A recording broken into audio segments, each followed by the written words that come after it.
Good morning, students. We are providing you online classes from our home on the behalf of St. Angel's Public School, Bagpat.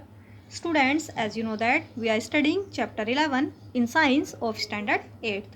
Pressure. Students, in our previous class we have discussed about pressure and calculating pressure. Today we will discuss about variation of pressure. So let's start. Pressure depends on two main factors. Pressure mainly दो factors पर depend करता है, force and the surface area. First is force and second is surface area. Increasing the force on an area increases the pressure produce. Means अगर हम किसी area पर force ज़्यादा लगाते हैं then the pressure also will increase, तो pressure भी बढ़ेगा. मीन्स अगर हम फोर्स बढ़ाते हैं, फोर्स अप्लाई ज़्यादा करते हैं, then pressure also will increase. Similarly उसी प्रकार increasing the area over which particular force act.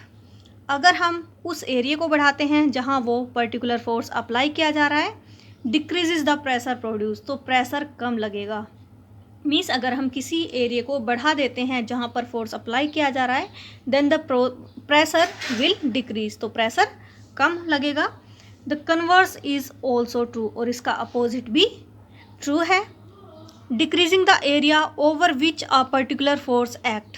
Means अगर हम उस एरिया को कम कर दें जहाँ पर वो फोर्स अप्लाई हो रहा है then increase the pressure produce, तो प्रेशर ज़्यादा लगेगा. मीन्स अगर हम किसी एरिया को बढ़ाते हैं जहाँ पर फोर्स अप्लाई किया जा रहा है तो प्रेशर कम लगेगा, और अगर हम किसी एरिया को कम कर रहे हैं जहाँ फोर्स अप्लाई होता है तो प्रेशर ज़्यादा लगेगा. Means converse is also true. For example, उदाहरण के लिए, the pointed end of high heeled shoe exert a greater pressure than the flat end. Means जो पॉइंटेड एंड शू होते हैं, जो वैली होती हैं, उन पर ज़्यादा प्रेशर लगता है as comparison to flatter end. Means flatter end वाले शूज़ की कंपैरिजन में पॉइंटेड एंड वाले शूज़ पर प्रेशर ज़्यादा लगता है as the force is acting over a smaller area at the pointed end. और जैसे ही जो पॉइंटेड एंड के जो एरिया पर फोर्स कम लग रहा है, मीन्स पॉइंटेड एंड के एरिया पर फोर्स कम लग रहा है, then pressure will be greater. There is also the reason why needle are made with sharp point. और यहाँ कुछ रीजन्स ये भी है कि जो निडल है उनका पॉइंट शार्प क्यों होता है, जो सुई है वो शार्प क्यों होती है. Since the sharp point of a needle has very small surface area. जैसे कि जो शार्प पॉइंट निडल है उसका सरफेस एरिया बहुत ही कम होता है. लेज़र एफर्ट, और कम एफर्ट लगाना पड़ता है, is needed to pass the needle through the cloth while stitching. और उस पर कम एफर्ट लगाना पड़ता है जब उसे हम स्टिचिंग में, मीन्स कपड़ों की सिलाई में यूज़ करते हैं. The same is true for drawing pin. और ड्राइंग पिन के लिए भी ये सेम है. Which are generally use to pin notice on the notice board. जो कि पिनअप करने के लिए नोटिस बोर्ड पर नोटिस को पिनअप करने के लिए यूज़ की जाती है. मीन्स जो निडल है वो शार्प पॉइंट होता है उनका, क्योंकि उनका बहुत ही कम सरफेस एरिया होता है, और तो कम सरफेस एरिया होगा तो उस पर कम एफर्ट लगेगा उस निडल को क्लोथ्स में पास आउट करने के लिए, मिस स्टिचिंग में, सिलाई में यूज़ करने के लिए. सेम ड्राइंग पिन के लिए है कि ड्राइंग पिन को नोटिस बोर्ड पर नोटिस को पिनअप करने के लिए यूज़ किया जाता है, क्योंकि ड्राइंग पिन का भी एक एंड शार्प होता है. Now we will discuss about fluid pressure. अब हम डिस्कस करेंगे फ्लूइड प्रेशर के बारे में. So listen carefully everybody. Liquids and gases are together called fluids. Means liquid और गैसेस दोनों को ही एक साथ फ्लूइड्स कहा जाता है.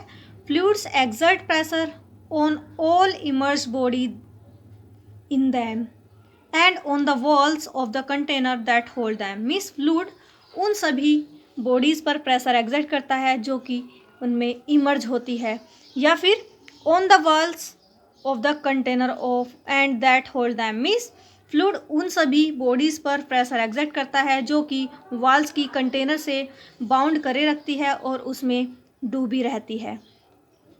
This is why a balloon expand when we blow air into it. और इसीलिए जो बैलून है, जो गुब्बारा है, वो एक्सपैंड हो जाता है, मीन्स फैल जाता है, फूलने लगता है when we blow air into it, जब हम उसमें हवा भरते हैं। The air inside the balloon exert pressure on the inner wall of the balloon. उसके अंदर जब हम एयर पास आउट करते हैं तो जो बलून की वॉल है, इनर वॉल है, उस पर प्रेशर एक्सर्ट होता है।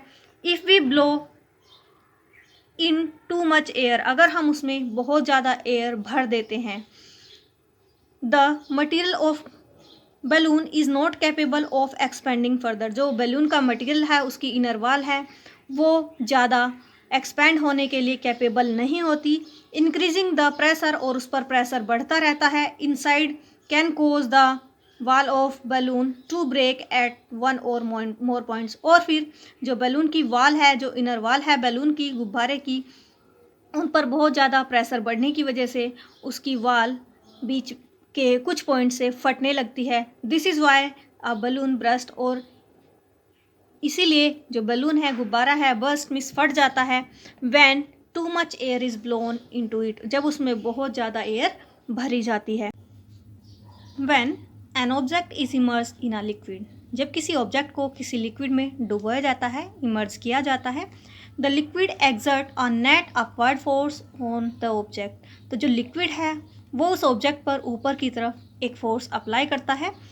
If you try to push an inflated balloon into a bucket of water, अगर आप किसी फूले हुए गुब्बारे को बाल्टी भरे पानी में पुश करने की कोशिश करते हैं, you will find that you try to push down the balloon, तो आप देखोगे कि जो बलून है उसे आप नीचे पुश करने की कोशिश कर रहे हो। The water seems to be pushing it, water उसे बैक अपवर्ड, वापस ऊपर की तरफ पुश कर रहा है। इनफैक्ट वास्तव में you stop pushing the balloon,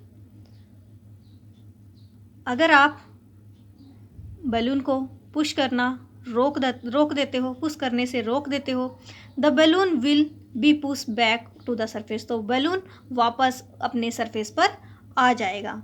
this is because the wall of the bucket exert pressure on the balloon, ऐसा इसलिए होता है जो बकेट की वॉल होती है वो उस बलून पर प्रेशर एक्सर्ट करती है। This upward force exerted by a liquid determine whether a object will float or sink in the liquid, और ये अपवर्ड फोर्स डिटरमाइन करता है किसी लिक्विड में कि कोई ऑब्जेक्ट उसमें फ्लोट करेगा, मीन्स उस पर उसके ऊपर तैरेगा या फिर डूब जाएगा उस लिक्विड में। If the upward force exceed wait of the object, अगर ऊपर लगने वाला फोर्स बढ़ता है उस ऑब्जेक्ट के वेट से, द ऑब्जेक्ट फ्लोट, तो वो ऑब्जेक्ट उसमें तैरेगा। If the weight of box exceed the upward force, और अगर वेट ऑफ बॉक्स बढ़ेगा उस अपवर्ड फोर्स से, then the object will sink, तो जो ऑब्जेक्ट है वो उसमें डूब जाएगा। लेट्स रिमाइंड अगेन, अगर किसी ऑब्जेक्ट को लिक्विड में इमर्ज किया जाता है तो उस लिक्विड में ऊपर की तरफ एक नेट अपवर्ड फोर्स लगता है। अगर आप किसी फूले हुए गुब्बारे को बकेट में पानी में पुश करने की कोशिश करते हो तो आप देखोगे कि उसमें जो बलून है वो पुश डाउन होता है, और जो वाटर है वो उसे वापस बैक अपवर्ड वापस करने की, मीन्स अपवर्ड डायरेक्शन में प्रेशर लगाता है। इनफैक्ट वास्तव में if you stop pushing the balloon, अगर आप बलून को पुशिंग करना रोक दोगे, मीन्स पुश करना छोड़ दोगे, तो बलून अपने सरफेस पर वापस आ जाएगा। ऐसा इसलिए होता है क्योंकि जो बकेट की वॉल्स हैं वो बलून पर प्रेशर अप्लाई करती है, मीन्स जो वाटर है बकेट में वो बलून पर प्रेशर एक्सर्ट करता है। This upward force exerted by a liquid, ये लिक्विड के थ्रू जो अपवर्ड फोर्स होता है वो डिटरमाइन करता है कि कोई ऑब्जेक्ट उसमें फ्लोट करेगा, मीन्स तैरेगा या फिर डूब जाएगा। If the upward force exceed the weight of the object, अगर अपवर्ड फोर्स उस ऑब्जेक्ट के वेट को एक्सीड करेगा, बढ़ाएगा, द ऑब्जेक्ट फ्लोट, तो वो ऑब्जेक्ट उसमें तैरेगा। If the weight of the object, अगर उस ऑब्जेक्ट का weight exceed the upward force, और उस अपवर्ड फोर्स को एक्सीड करेगा, देन द ऑब्जेक्ट सिंक, तो वो ऑब्जेक्ट उसमें डूबता है। So students, in our next class we will discuss atmospheric pressure.